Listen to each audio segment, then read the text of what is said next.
বর্তমান সময় খুব একটা ভালো যাচ্ছে না বলিউড ভাইজান সালমান খানের। চলতি বছর যেন একের পর এক সমস্যার সম্মুখীন হতে হচ্ছে এই তারকাকে। এবার শুটিং সেটে হঠাৎ অসুস্থ হওয়ায় খবরের শিরোনাম হয়েছেন তিনি। হিমালয়ের কোল ঘেঁষে শুটিং চলছিল সালমান খানের নতুন ছবি ব্যাটল অব গালওয়ানের।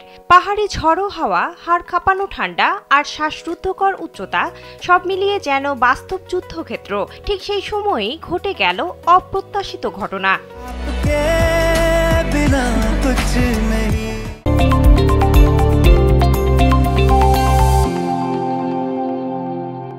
শুটিংয়ের মাঝেই হঠাৎ অসুস্থ হয়ে পড়লেন সালমান খান।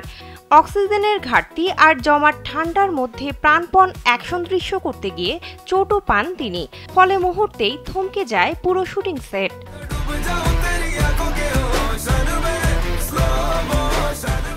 ভারতীয় গণমাধ্যম সূত্রে জানা যায়, লাদাখের যে জায়গায় সালমান শুটিং করছিলেন সেখানকার তাপমাত্রা ছিল 10 ডিগ্রির নিচে। ছিল অক্সিজেনের অভাবও। প্রায় 15 দিন ধরে সিনেমার শুটিং করছিলেন সালমান। অ্যাকশন দৃশ্যে শুটিং করতে গিয়েই আহত হন এই অভিনেতা।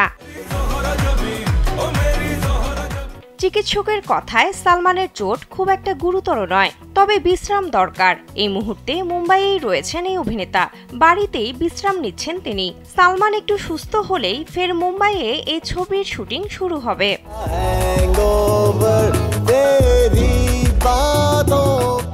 এর আগে সোশ্যাল মিডিয়ায় তার আগামী ছবি ব্যাটল অব গালওয়ানের প্রথম ঝলক শেয়ার করেছিলেন সালমান খান।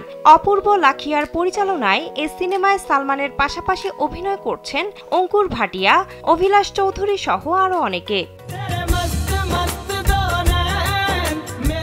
বিনোদন ডেস্ক, কালবেলা।